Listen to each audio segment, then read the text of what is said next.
오늘 말씀은 시편 74편입니다. 1절부터 11절입니다. 하나님이여 주께서 어찌하여 우리를 영원히 버리시나이까? 어찌하여 주께서 기르시는 양을 향하여 진노의 연기를 뿜으시나이까? 옛적부터 얻으시고 속량하사 주의 기업의 지파로 삼으신 주의 회중을 기억하시고 주께서 계시던 시온산도 생각하소서. 영구히 파멸된 곳을 향하여 주의 발을 옮겨 놓으소서. 원수가 성소에서 모든 악을 행하였나이다. 주의 대적이 주의 회정 가운데서 떠들며 자기들의 깃발을 세워 표적으로 삼았으니 그들은 마치 도끼를 들어 살림을 베는 사람 같으니이다. 이제 그들이 도끼와 철퇴로 성소의 모든 조각품을 쳐서 부수고 주의 성소를 불사르며 주의 이름이 계신 곳을 더럽혀 땅에 엎드렸나이다. 그들이 마음속으로 이르기를 우리가 그들을 진멸하자 하고 이 땅에 있는 하나님의 모든 회당을 불살랐나이다. 우리의 표적은 보이지 아니하며 선지자도 더 이상 없으며 이런 일이 얼마나 오래는지 우리 중에 아는 자도 없나이다. 하나님이여 대적이 언제까지 비방하겠으며 원수가 주의 이름을 영원히 능욕하리이까? 주께서 어찌하여 주의 손 곧 주의 오른손을 거두시나이까? 주의 품에서 손을 빼내시어 그들을 멸하소서. 아멘. 새 언약을 의지하라는 내용으로 은혜를 나누고자 합니다. 사랑하는 성도 여러분, 복음은 기쁜 소식입니다. 왜 복음이 우리에게 기쁜 소식이 됩니까? 하나님께서 정하신 한 분, 하나님께서 준비하신 한 분, 하나님께서 보내신 한 분, 그분은 하나님이시고 하나님의 아들이시고 우주적인 왕이시며 우주적인 제사장이시고 우주적인 선지자이시고 우주적인 중보자이시고 우주적인 메시아이시고 또 우주적인 어린 양이시고 우주적인 참 인간이신 예수님께서 이 땅에 성육신하셔서 하나님 나라의 왕으로 구세주로 우리 안에 들어오셔서 마귀를 몰아내시고 통치해 주신다는 소식이기 때문에 복음인 것입니다. 예수님의 십자가의 죽음과 부활을 통해서 죄사함의 의와 순종의 의를 우리에게 전가시켜 주셔서 하나님의 본질인 생명과 하나님의 성품인 거룩과 의와 사랑과 경건을 누리게 해주신다는 소식입니다. 예수님을 믿고 예수님과 연합이 되면 죄와 사망에서 해방이 되고 죄의 율법의 저주에서 해방이 되고 사단에게서도 해방이 되고 세상에서도 해방이 되고 자신의 거짓 자아에서 영원히 해방이 되어 천상적인 안식과 천상적인 평강과 천상적인 사랑과 천상적인 기업과 천상적인 행복을 지금 여기서부터 영원히 누리게 해주신다는 소식이 바로 복음인 것입니다.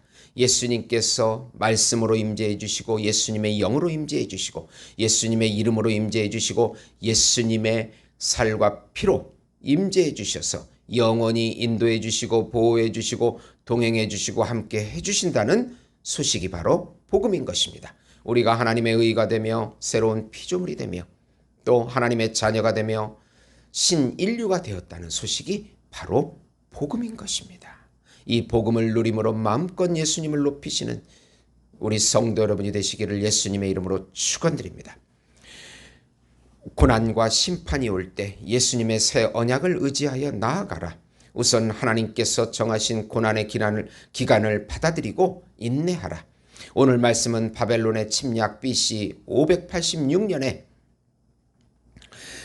바벨론의 침략을 당해서 예루살렘 성전이 파괴된 것을 배경으로 아삽의 후손이 기록한 민족적인 애가시입니다. 아삽은 하나님께서 어찌하여 자신들을 버리시냐고 합니다.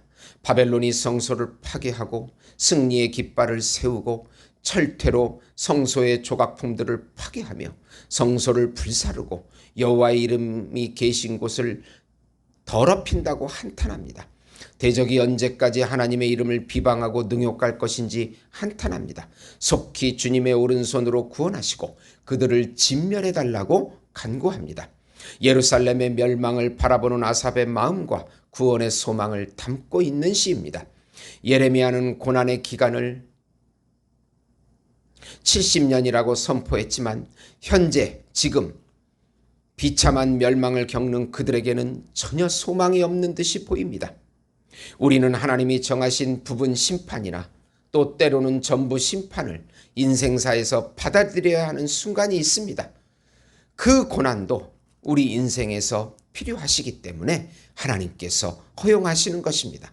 이런 고난과 심판이 올 때 깊이 자기 삶을 되돌아보고 회개하고 받아들이고 하나님의 절대 주권을 인정하고 나아가야 하는 것입니다. 두 번째로 과거의 구원의 과정을 회상하며 하나님의 은혜를 기억하라.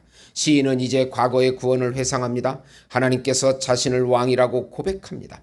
과거의 애굽인 용이나 리워야단인 이 애굽을 물리치시고 홍해를 가르시고 광야의 바위에서 물을 내시고 흐르는 강물을 마르게 하신 전능하신 분이셨다고 고백합니다.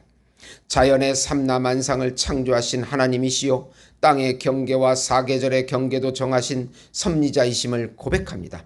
아삽은 바벨론에게 멸망당하는 현실의 과거의 구원의 과정을 깊이 회상합니다.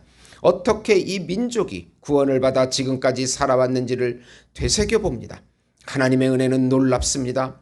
우리 과거 인생 가운데 철저하게 지켜주시고 인도하시는 언약의 하나님이십니다. 우리가 어려운 고민과 환난을 맞이할 때 항상 과거에 돌보신 하나님의 은혜를 기억하면서 소망을 가져야 합니다. 과거에 은혜를 주신 하나님을 깊이 묵상할 때 소망이신 하나님이 우리를 통해서 인도해 우리 삶 가운데 인도해 주시는 것입니다. 세 번째로 새 언약과 예수 이름에 호소하여 구원을 요청하라. 시인은 지금 당하는 처참한 자신의 현실뿐 아니라 하나님의 이름이 모독당하는 것을 기억해달라고 17절에 호소합니다. 주께서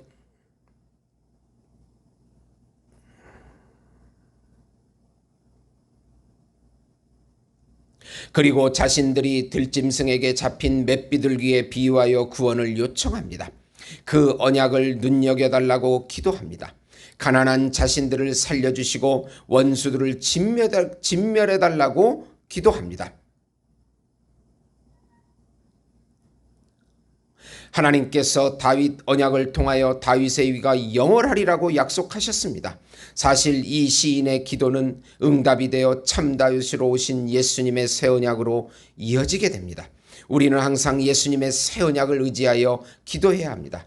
자, 우리의 처지를 아뢰고 예수 이름을 불러야 합니다. 예수님을 더욱 의지하는 길로 가야 하는 것입니다. 시편 145편 17절에서 21절 보시면 여호와께서 그 모든 행위에 의로우시고 그 모든 일에 의로우시다. 여호와께서는 자기에게 간구하는 모든 자 곧 진실하게 간구하는 모든 자에게 가까이 하시는도다. 그는 자기를 경외하는 자들의 소원을 이루시며 또 그들의 부르짖음을 들으사 구원하시리로다. 여호와께서는 자기를 사랑하는 자들을 다 보존하시고 악인들을 다 멸하시리이다. 내 입이 여호와의 영예를 말하며 모든 육체가 그의 거룩하신 이름을 영원히 송축하리로다 라고 말씀합니다. 사랑하는 성도 여러분, 우리나라도 지금 들려오는 소식이 좋지 않은 소식들 또 여러 가지 안 좋은 소식들이 들려오고 미래도 불안하고 우리 개인도 불안하고 교회와 가정과 나라도 불안한 환경 속에 있습니다.